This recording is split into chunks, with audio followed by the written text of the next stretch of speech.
Oke, pemirsa kita balik lagi yang pasti juga ini di sesi yang terakhir ya, tentunya juga semakin seru ya untuk bincang-bincang kita tentang peran pendidikan dan juga dari tenaga kesehatan yang berprofesi bidan ya untuk menurunkan angka kematian ibu dan bayi atau juga AKB dan AKI ya.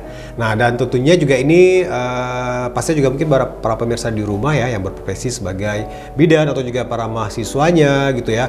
Dan tentunya juga ini banyak nih Bu ya yang mungkin bukan mengeluh sih. Nah jadi mungkin kan di kebidanan itu ada seperti Ibu Rara sampaikan juga ya, ketua prodinya itu ada UKOM ya, uji kompetensi gitu ya. Jadi untuk sebelum juga mungkin untuk menjadi the real bidan di masyarakat. Jadi banyak yang nggak lulus, malah ada yang ikut sampai lebih dari 3 kali. Wah kok bisa gitu ya. Nah dan tentunya, nah ini apa yang salah gitu. Nah jadi mungkin dari Bidan Ita nih selaku juga ini ketua IBI di Kota Banda Aceh ya, dan tentunya juga ini mengharapkan apa sih sebenarnya kompetensi atau juga skill utama itu yang benar-benar wajib dimiliki oleh lulusan kebidanan ya.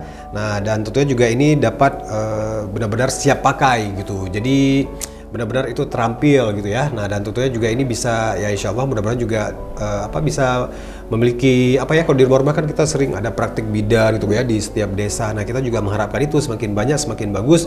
Jadi masyarakatnya pun semakin banyak wadah untuk bisa berkomunikasi atau berkonsultasi dan lain sebagainya. Apa nih Bu kompetensinya ini?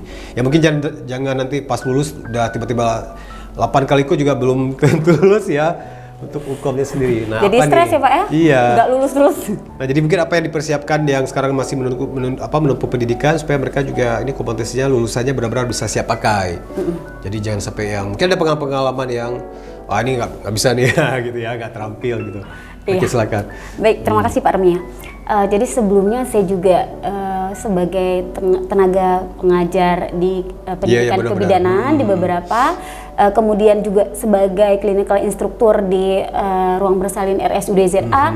Jadi di sini memang saya melihat bagaimana dan saya juga sangat memotivasi peserta didik untuk disiapkan. Karena bila maaf kalau tidak lulus UKOM berulang kali itu pasti akan terjadi kecemasan.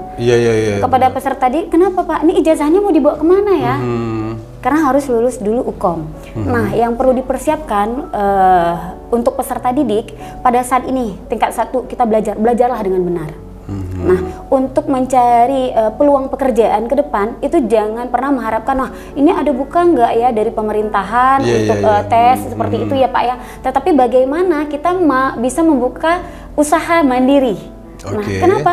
Karena tapi disiapkan dari mana? Dari kita menempuh pendidikan kebidanan, kita udah mulai mempersiapkannya. Nah, kalau orang tua menganjurkan selalu belajar nak ya, yang bagus belajar ya nak, jangan terlalu lalai ya nak ya. Nah, itu doa orang tua di situ. Jadi belajarlah dengan benar. Kenapa? Salah satu lagu dari Ikatan Bidan Indonesia itu juga kenapa? Seluruh jiwa dan ragaku untuk siapa? Demi rakyat. Nah, untuk ini. Jadi kalau kita tidak ada kesiapan, nah itu alangkah disayangkan ketika keluarannya dari pendidikan itu tidak bisa bermanfaat bagi orang lain. Tapi kalau kita niatkan kita tempuh pendidikan ini untuk apa? Niat ini membantu orang lain. Insya Allah Allah akan mudahkan.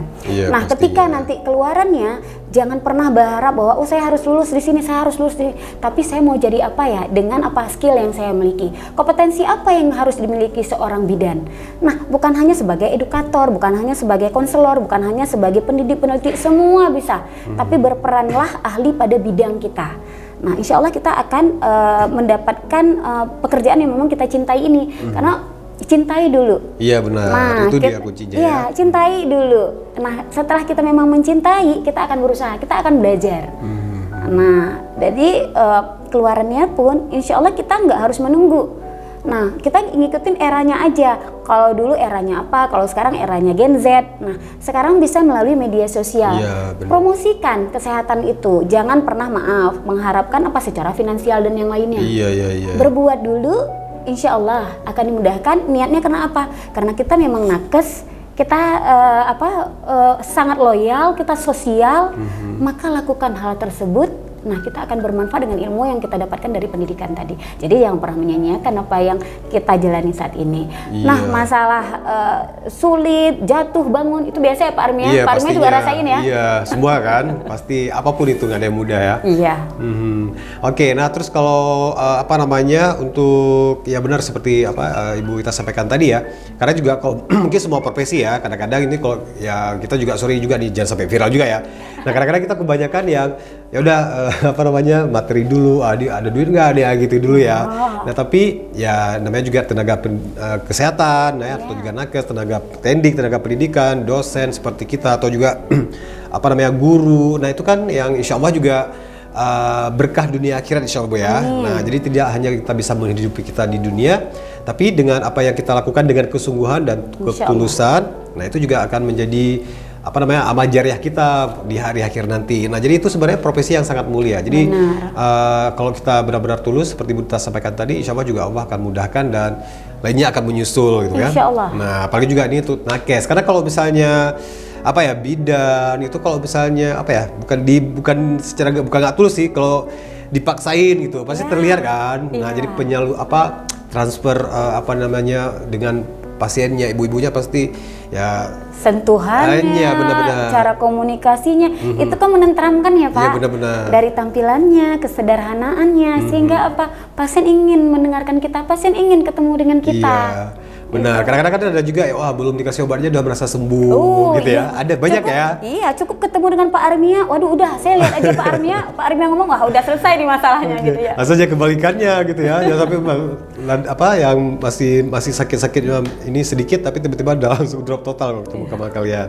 Nah, terus ini kalau misalnya tadi juga mungkin sudah ini tapi nggak apa-apa ditambahkan lagi nih Bu ya. Mungkin dari hasil evaluasi atau apa, mungkin yang harus ditambahkan sinergi ya antara itu instansi pendidikan tinggi, artian kampus atau juga apa namanya para bidan dan juga pemerintah atau juga pemprov gitu ya atau juga pemkot ya mungkin ada hal yang harus ditingkatkan lagi nggak sih gitu untuk supaya juga mungkin dalam evaluasinya mungkin ada sisi yang masih kurang atau apa atau dari pelaksanaannya gitu ya.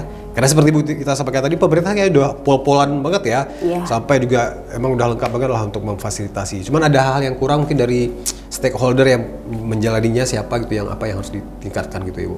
Baik, terima kasih Pak Armia. Jadi seperti Pak Armia katakan bahwa pemerintah sudah sangat aware Benar-benar. untuk KIA dan kesehatan ibu dan anak ini. Nah, tinggal kita bagaimana cara menjalaninya. Dengan program-program pemerintah yang sudah cukup bagus, kita harus mensukseskan itu semua. Program KB dari BKKBN untuk MKJP seperti itu Pak. Hal yang terkadang bila tidak dipahami, hal yang ini simpel aja, ini hanya sekedar KB, nanti ulang juga bisa seperti ini. Nah, kita juga harus memang mensukseskan program tersebut. Kalau kita melihat kembali, bila untuk program KB saja kita nggak mensukseskan, akibatnya apa? Anak yang terlalu dekat, perekonomian yang semakin sulit, kesehatan ibu yang tidak menjadi prioritas.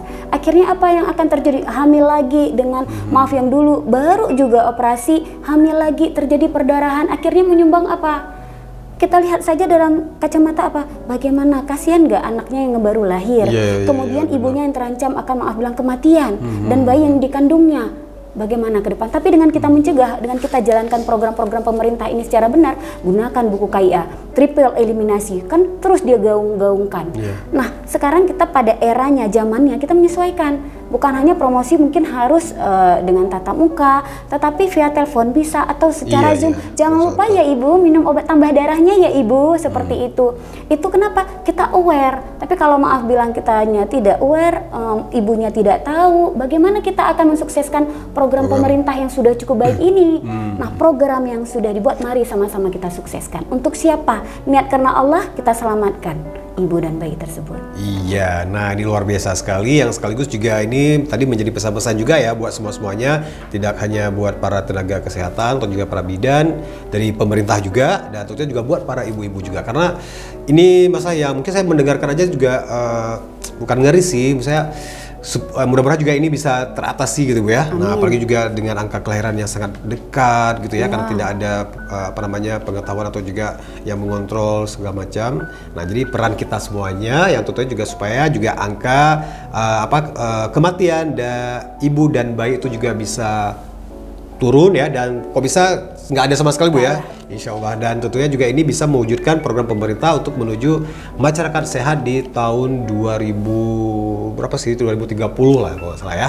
Nah, dan tentunya juga ini menjadi PR buat kita semua untuk kesejahteraan kita semua juga. Ibu Ita, terima kasih banyak ya untuk kesempatannya ya, karena kita juga sebenarnya banyak yang sudah yang pengen juga kita obrolin, tapi insya Allah nanti ada sesi selanjutnya ya. Nanti di episode-episode yang lain mungkin tentang perlunya ASI untuk ibu-ibu ya, apalagi juga ibu-ibu muda nih ya, tentunya juga ini bisa bagus sekali. Nah, insya Allah kita juga akan hadir lagi di episode mendatang ya, dan di lain waktu dan kesempatan. Saya Armin Nasri. Saya Safnita Hamzah. Iya, kita berdua pamit. Mudah-mudahan juga ada manfaatnya ya dari sharing ilmu kita buat pemirsa semuanya. Kita akhiri, wabillahi taufiq wal hidayah. Assalamualaikum warahmatullahi wabarakatuh. Sampai jumpa.